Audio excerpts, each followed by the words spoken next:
কোনো কাজ করতে যাচ্ছি বোঝাতে আমরা ইংরেজিতে কিভাবে বলবো? একটি স্ট্রাকচার দিয়ে শত শত বাক্য তৈরি করার আজকের পঞ্চম ক্লাসে আপনাকে স্বাগতম।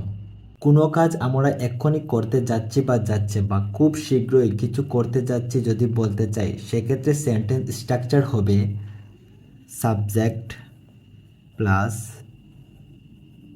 M is are plus going to plus verb plus object. Subject plus am is are plus going to plus verb plus object. কোনো কাজ আমরা করতে যাচ্ছি সেক্ষেত্রে সেন্টেন্স স্ট্রাকচার হবে subject plus am is are plus going to plus verb plus object.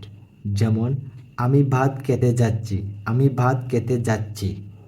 I am going to eat rice. I am going to eat rice. আমি ভাত খেতে যাচ্ছি। I am going to eat rice. Rony football খেলতে যাচ্ছে। Rony football খেলতে যাচ্ছে। Rony is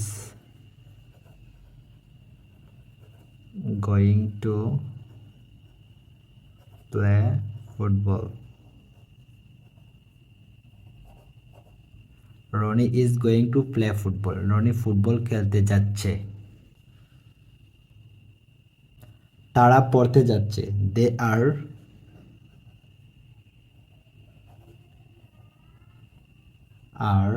going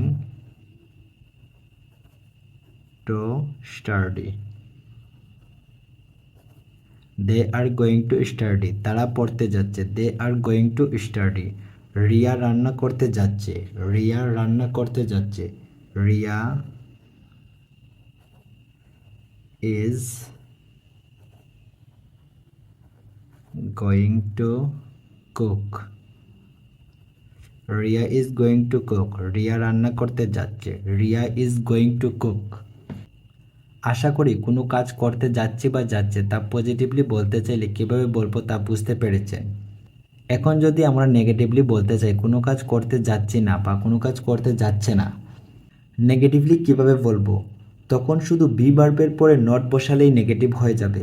যেমন be verb হচ্ছে am is are, be verb হচ্ছে am is are, am is are এর পর নট বসালেই সেন্টেন্স নেগেটিভলি হয়ে যাবে। যেমন রিয়া রান্না করতে যাচ্ছে না, Riya is not going to cook, Riya is not going to cook.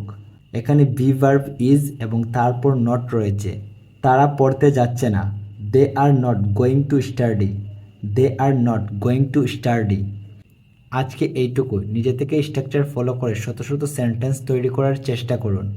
এতে আপনার ইংলিশ রাইটিং এবং স্পিকিং স্কিল আরও ভালো হবে।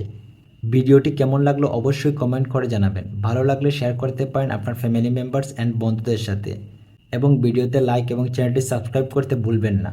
দেখা হচ্ছে পরবর্তী ভিডিওতে। Thank you.